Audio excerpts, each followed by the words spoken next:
Today we're going to talk about the market developments of the week of March 21st through the 27th.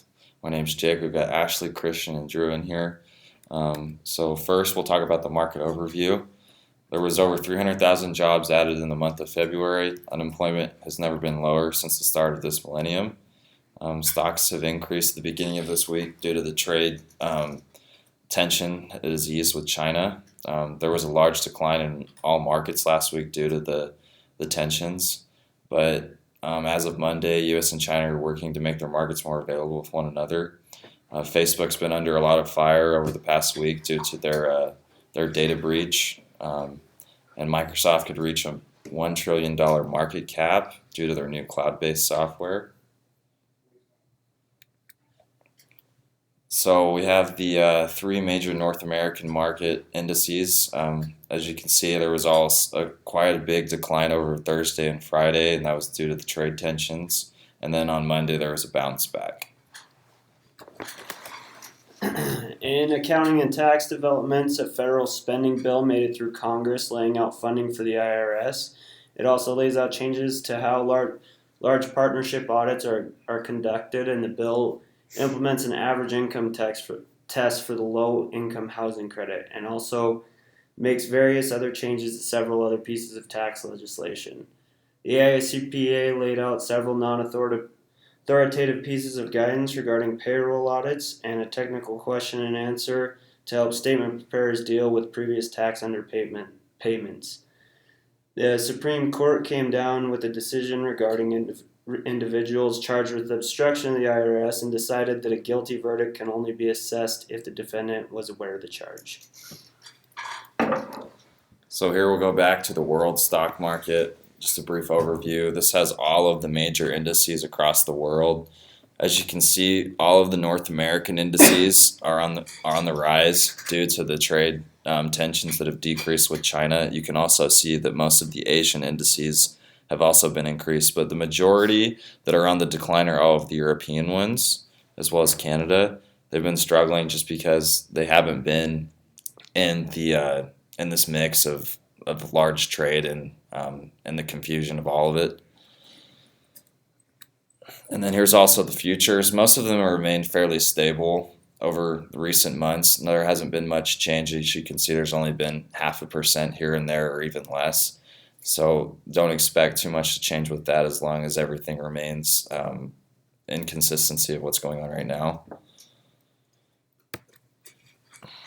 There have been a few events where political activity has had a notable influence on market activity, one of which being the investigation the Federal Trade Commission is launching to investigate the privacy practices of social media giant Facebook. Facebook stocks fell as much as 14% as the scandal unfolded, with a 5% fall just in the early trading hours of this last Monday morning. The FTC is also investigating into whether Facebook actually did violate a binding agreement, which could ultimately result in millions of dollars in penalties.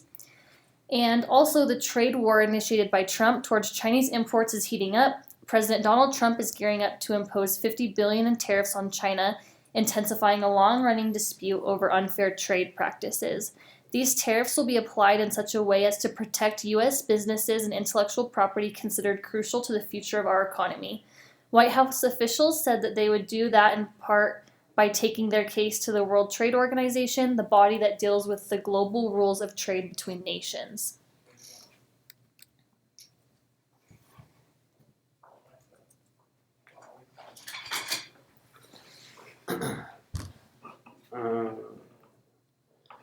The U.S. crude inventory report came out on Tuesday with a 5.3 million barrel rise. It caused prices to fall and several key future indexes to suffer. So far, the fall in the indexes is less than 1%, but it's continued to rise, or is expected to rise. OPEC and Russia are considering an unprecedented 10 to 20 year deal, which is an extension of the current short-term alliance.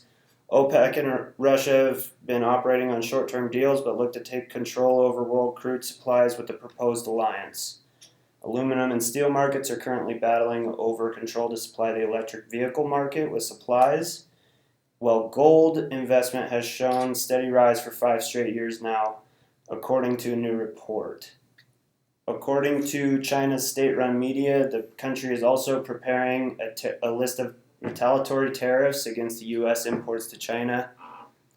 And we can look at the Bloomberg Commodities Index from a month-to-date standpoint. It's been fairly stagnant, much higher at the beginning of the month, and it has sort of leveled off in the last few days. Regarding investment banking, what has been dominating the headlines recently is that Deutsche Bank is reportedly searching for a new CEO to replace John Cryan to help turn the struggling German investment bank around. Under Cryan's leadership, Deutsche has posted an annual loss 3 consecutive years. Deutsche is currently trading at just over $7 a share, a far cry from 2007, when at one point the price exceeded $146 a share. While a takeover seems unlikely at this point in time, the situation for Deutsche is looking increasingly bleak, with one board member, Kim Hammonds, telling leadership at a recent meeting that Deutsche Bank is one of the most dysfunctional companies she has ever seen. So now we'll talk about hedge fund trends in the market. So recently, as everyone knows, there's been a large influx of people being interested in the new cryptocurrency. And there have been over 200 hedge funds that are exclusively operating under crypto, and the SEC has put out a probe on over 100 of these crypto hedge funds since the crypto sector is largely unregulated. So there will be some more developments coming out in the recent months with that due to how unknown what this market really will be and if it's legitimate.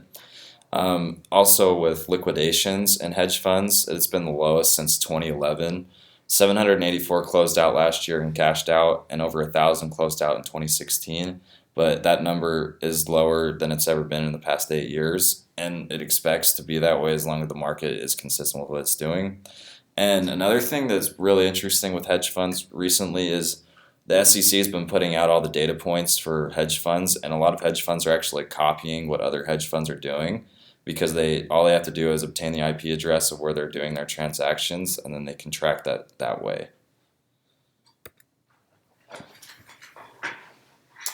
And leverage buyouts have slowed recently because private equity firms' leverage buyout projects are failing at an alarming rate, especially in the retail sector. They are unable to overcome their extreme leverage and continue operations. Leverage buyout activity was extremely high due to heavy investing because of extremely low rates. The failures have led to heavy job losses, especially in the retail market. Toys R Us is a big example of this, as a private equity firm purchased a retailer nearly a decade ago. The company tried to operate on the extreme leverage, but eventually collapsed. Other news, former Qualcomm executive chairman Paul Jones has plans to purchase the company with a leverage buyout. Several reasons make the company a tough leverage buyout target. One is tough regulation. A large equity check must be included with the purchase, and it would take Qualcomm off the public markets, making raising funds very difficult. Leverage in the U.S. leverage buyout market is continually creeping higher and is now reaching an area of special concern that was laid out in 2013, as debt to earnings is averaging about 6 times. And for mergers and acquisitions, there's been quite a bit of M&A activity this past week. The music streaming service Pandora is to acquire ad tech firm AdsWizz. AdsWizz specializes in data analytics focused on marketing, which are essentially the smart engines of digital advertising campaigns. Pandora is paying $150 million in cash and stock with a minimum of 50% to be paid in cash. And HelloFresh is also acquiring a fellow meal kit company, Green Chef. Though the financials have not been disclosed, this acquisition will drive synergies for HelloFresh. They are planning on adding the popular organic and gluten-free choices from Green Chef into their product selection. And lastly, the British retailer JD Sports is set to acquire U.S. sportswear retailer Finish Line.